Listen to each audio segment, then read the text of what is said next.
ናይ ሎማዓንቲ ሞ ይፍለንዲ ፍልይ ይድብል በጣም ዣለሁ ኣሽኻስ መራ የሐጊስኒ ሰላም ቤተሰብ ሰላምታ ይረሳዕኹን ከመይ ኣለኹም ደህና ዲኹም ኣነ እግዚአብሔር ይመስገን ሰላም እየ ጽባሕ ኣለኹም ከምዚ ኣነ ሰላም ዘለኽዎ ሰላም ክትህሉለይ ናይ ኩሉ ግዜ ትምኒተይ እዩ እሽም በኣር ሎማዓንቲ ሰራሕተኛ ኣደይ ዝብል ድራማ ተኸታታሊ ሒዘልኩም መፅእ ኣለኹ ካብ ኣምሓርኛ ናብ ትግርኛ እየ ክትርጉሞ ምሳይ ድማ ጽንሑ ቅድሚያ ላይክ ሼር ሳብስክራይብ እናገበርኩም ግን ፕሊዝ ኣበራትዑኒ ክብለኩም ይፈቱ ጋይስ እሽም በኣር ነኡ ከብለኩም ናይ ሎማዓንቲ ብጣዕሚ እየ ስሒቐን ተዘናጊዐን ክብለኩም ይደሊ ፋሚሊ እንታይ እዩ ስትልኩምኒ ቀዳማይ ነገር ዝሕዝን ኣሎ እዩ ድሕጉስ ከዓ ኣሎ እዩ ደስሕቕ ደኣ ኣሎ እዩ ክብል ይደሊ ዳይመንድ እንታይ ገይሩ መሲልኩም ንቕምጥል ማለት እዩ ንኸናድዳደልዩ ግን ጎታይ ስራሕ ድብለሉ ናብ ስራሕ ዝኸድ ዘለኹ ትብለን ከላ ኣቲ ኣብኡ ጓላት ኣለዋ እየን ፍሉያት እየን ደኽብርኡ ይፈትኡ በቃ ድበልዑ ዝበለን ይገብራሉ ገለ ይብላኡ በቃ ብጣዕሚ ቅብጥርን ክብረትን ኣለዎ ምስ በላ ልባ ህልም ኢልዋ እንድዒ ናበይ ከም ዝኸደት ኣይርድኣን እዩ ገዲፋቶኒ ዳይመንድ ገዲፋቶ ናብ ገለ ብቆፂላ ማለት እዩ እዋይ ፍቕሪ ዕውር ደሞ ከምዚ ትገብር በቃ ብዘይ ቀልባ ናብ ገለ ህልም ኢላ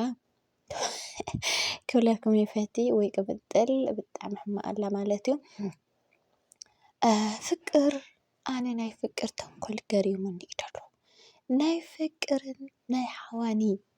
ቤዛ ወይ ከዓ ስሙ ዳንኤል ዝበሃል ወድን ስርሖም ዋላ ኣይተረድአንን ከመይ ድኾን ደሎ እንታይ ድኸምሩ ስለ ዝደለወ እዩ እዮም ከመይ ኤንወይ ምስ ግዜ ክንሪኦ ኢና ዳኣ እምበር ኣይተረድአንን ዘሎ ጋይስ እና ዳንኤል ንፍቅር ብፍቕሩ ብፍቕሪ ናይ ፍቅር ሓሚሙ ድገብሮ ሲኢኑ ምግብ ምብላዕ ዓብይዎ ሕማቕ ኣሎ እንተኾነ ከምኡ ገይሩ ከብቅዕ ኣይከኣለን ከይዱ ማዕርግ ክሳብ ገዝኣ ወዲ ክላሳ እየ ገለ እናበለ ይልምን ኣሎ ፍቅር ከዓ ዝገርም በንፃሩ ፍቕሪ ናቱ ክትቅበሎ ኣይከኣለትን ትነፅጎ እያ ደልያ እናነፀገቶ ግን እሱ ከዓስ በቃ እግራ ይኸይድ ሕጅስ እንታይ እዚ ዝኾነ ሽርሒ ድኣ ስለ ዘለዎ እምበር ሓልዮም ከም ደይኮኑ ዘረድእ ንእሽተን ነገራት ፍጎታት ኣሎ እዩ ድሓን ንግዜ ንሃቦ ቀሲልና ክንሪኦ ኢና ምስቲ ቀፃሊ ዘሎ ኩሉ ነገራት ማለት እዩ ጋይዝ ካብኡ ብጣዕሚ ዝገረመኒ ዘሕዘነኒ ድማ ሊሊ ሓቢብቲ እግዚኣብሔር ኣምላኽ ምሕረት ይወርደልኪ ዝሓፍተይ ሓሚማ ካንሰር ኣብቲ ርእሲ ምሕማማ ቤዛ ከዓ ጭንቀት ገይሩላ ሓሚማ ወዲቓ ገለ ኣዲኡ ንበረከት መፅኣ እያ ኣልዒላታ ማለት እዩ ኣደይ ኣብ ጎና ኮይና ኣጆኹ ዝሓፍተይ ምሳኺ እየ እናበለትን ከላ ግን ትብል ዳኣ እምበር እቲ ዴብ ከዓ መንጎኣትዩ ፍቕረይ ክትበኒ ፍቕራ ትልግሰለይ ኣይከኣለትን ንምንታይ ገልታት ኢሉ ብዙሕ ነገር ዓስዓስ ምስ በላ ኪድ ኢላታ ብድሕሪኣ ግን ሻሎ ሓሚማ ሰብ ከም ዘድልዮ እዩ ደምሕረካ ጋይስ ሰብስ ሰብ እዩ ዘድልዮ እና እግዚኣብሔር ኣምላኽ ምሕረት ይወርደልኪ ኢልዋይ ኣጋጣሚ ግን ኣዲኡኒ ቤክ መፅኣ ኣልዒላታ ሕክምና እውን ዶክተር ፀዊዓትላ ዶክተር እውን መፅኡ ኣጆኹ ድሓን ክገልታት ኢልዋ ተኾነ ከቢድ ትሕማማ ድሓን ኣይኮነን ግን ሰብ ምስኣ ተልዩ ሓሳባት ተረዲእላ ካብቲ ጭንቂ ምናምን እንድሕር ምስ ሰብ ኣካፊላቶ ክትሓዊኣ ድብል እምነት ኣለኒ ማለት እዩ ንእሽተን ኣደይስ ምስኣ ግዜ እንተትወስድ ፅቡቅ እዩ ካብኡ ከዓ ዝምረፅ ኣፍቃሪ ኣምሽ በረከት እዩ ዘይትነግሮ እንታይ ፀገም ኣለዎ ፈትዩ ክኣትዎ እዩ ፀሊእካ ኣይገድፎ ምንም ዘሕፍር የብሉ ዲለይ ሕማምካ ኮ ተመኒኻን ኣሚንካን ደሊኻን ኣይኮንካን ተምፅኦ እዚ ሕማምስ ንወሃቦ እምበር ነምፅኦ ስለዘይኮንና ብሕማም ኣይትፍርሒ ብርግፅ ቤተሰብ ከምዘይብልኪ ረኣይ ከምዘይብልኪ ይፈልጥ እየ ሰብ ከይርሕቐኒ ዳ ዓይነት ትገብርዮ ከም ደለኺ ግን ይኹን ዳኣ እምበር ኣፍቃሪ የፍቅረኪ ይፈትወኪ ኢኖ ንገርዮ ሕተትዮ ድሕሪኡ ካብኡ እንታይ ክመስል ትረኽቢ ክርሕቐኪ ድዩ ዋላስ ፀገምናት ክፀገም ኢሉ ድዩ ከላዕለኪ ክሕብሕበኪ በቃ ንኩሉ ትርእዩ ከፍ ዘለኹ ኣይገደክን ክብለኪ እየ ዝፈቱ ሊልየ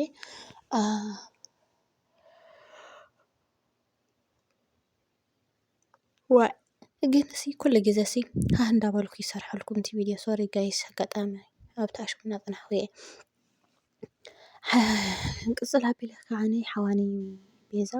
ወይ ከዓኒ ዳንኤል ናብ ፍቅር ኢሉ ንገዝኣ ምስ ከደ ኣጋጣሚ ንዳይመንድ ምስ ቀጥቂጥዎ ስለዝነበረ መንገዲ ቀጥቂጥዎ ግን ናብ ናይ ፍቅር ገዛ ከይዱ እቲ ኣብ ናይ ፍቅር ገዛ ኣሹ ዝበሃልን ዳይመንድን ኣሕዋት እዮም ናይ ስጋ ቤተሰብ እዮም መትዓቢት ደቂ ዓዲ እዮም ሕጂ ቀጥቂጥዎ ምዃኑ ስለዝፈለጠ ኣብቲ ገዛ ከዓ መፅኡ ምስ ረአየ ኣንጠልጥል ኣቢሉ ወፂኡ ናብቱ ካንሸሎ ሓሸዋ ኣውሪዱ ቅጥቅጥ ኣቢልዎ እንታይ ገዲፍሉ ማለት እዩ ነስሓቲ እንታይ ትበሃል እንታይ ዝበሃል ሕንሕን ናይ ሓዊ ወፂዎ ማለት እዩ ንሓወፍቲ ድርፅ ኣቢሉ ገዲፍዎ ኣብዚ ከዓ ባሕሉ ልሕስ ኣቢልዎ ማለት እዩና ሰብሲ ብእውነት ሰብ ካሲብ ዝሕልካ ዳ ሰብ የብሉ ነይሩ ሰብ ሓደ ሰብ ክውዕካ እንከሎሲ ካልእ ሰብ መፂኡ ክዘርየልካ ከሎስ ሰብ ከም ዘለካ ኢኻ ትርዳእ ንተኣምንን እሞ ብጣዕሚ ኣድኒቀዮ ንኣሹ ማለት እዩ ኣድኒቀዮ ንኣሹ ማለት እዩ ገመይ እንተኢልኩምኒ ግን ምስ ዳይመንድ ኣይፋተውን እኮ ምስ ዳይመንድ እኮ ባእሲ እዮም ኣሹን ዳይመንድን ግን እታ ስጋ ሕስንቲ ስለዝኮነ ስለዝቀንጥወቶ ግን መፂኡ ዘርዩሉ ማለት እዩ ሮማንያ ኣብ ማእኸሎም ኣትያ ዝኾነ ነገር ከምዚ ስለትብሎም ኣትያ ደይኮነት ከዓ ክልቲኦም ንኣ ስለዘፍቅርዋ ግን ክልቲኦም ድማ ሓያል ባእሲ ዝፅላእ ኣለዎም ይሃለዎም ደኣ እምበር ርእይዎ ሰብ ናብ ሰቡ ዝብእ ናብ ጎረቡ ድበሃል ምስሊ ከምዚኦም ዝበለ እዩ